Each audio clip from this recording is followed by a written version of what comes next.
Hi there, another episode from Kirsty at Golden Hearts Everywhere. So you've met me twice before if you've followed this. I'll probably upload these videos all at once. It's a new start for me, so I'll try and do it each day. I don't know how that'll go, but yeah, let's see. Hopefully you can follow along and start to learn and do get in touch. So what I wanted to talk about today is a really bad experience I had.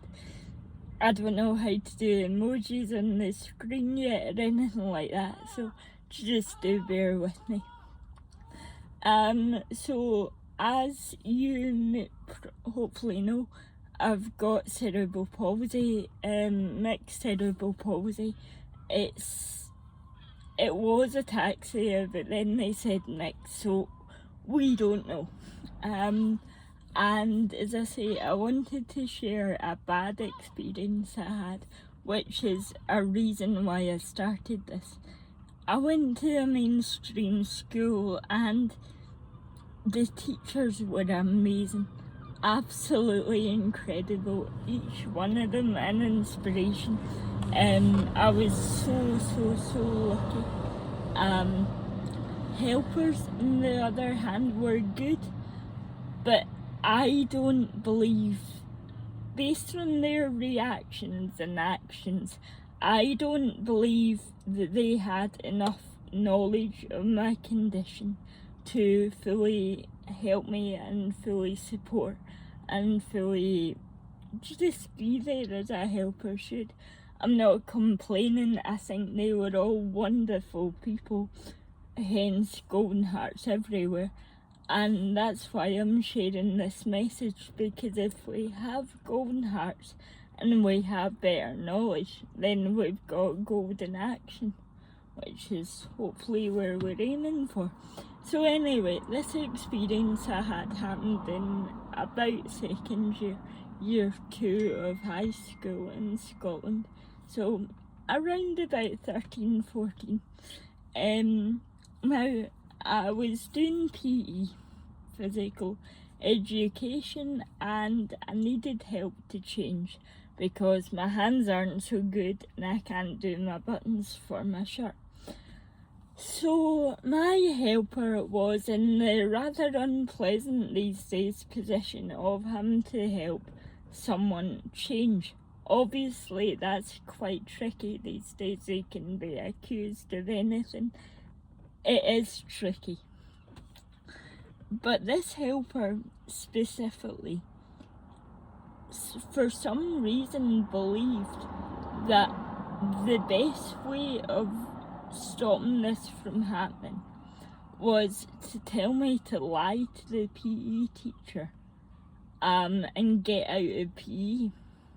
Now, I was doing this for a couple of times, but unusually sometimes for PE teachers, he was wonderfully involved. He was so encouraging of me and my condition and getting somewhere in the sport.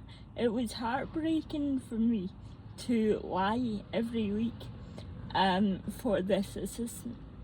And I felt brave one week and I thought, well, this is her job. I've never complained about her. She knows me and my family.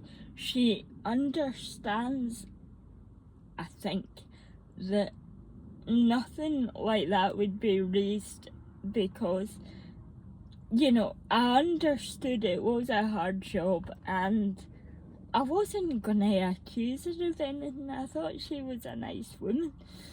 So anyway, we got changed for PE and she was in a terrible mood, very, very grumpy. And she then said quietly in my ear after the PE lesson and when we were getting changed back into school clothes, she told me, if you ever do this PE again, I won't help you change. That was her words. And so the fear in me after this was, well, if she doesn't help me, then I've got to walk around school in shorts and a t-shirt all day. Which, in a school that was strict about uniform, that was a serious issue. I could have been issued with a severe punishment for that. And I'm getting changed, shaken with fear over this single statement. And that wasn't right. And it makes me angry now as it did then, because I'd done nothing to deserve that apart from having a disability, which wasn't my fault. So I just wanted early on to share with you a story that for me has been huge in my drive to start these talks. That cannot happen to any child again, because the feeling of fear was similar to nothing I've ever known, and it was a definite form of abuse. So, a bit of a dreary video, I'm sorry for that, but I just wanted to make you aware of the darker side of why I wanted to do this. I hope you enjoy my story, and I hope it boils your blood as much as it does mine, because we always need a wee bit of frustration before change is made. Thank you for listening. Take care.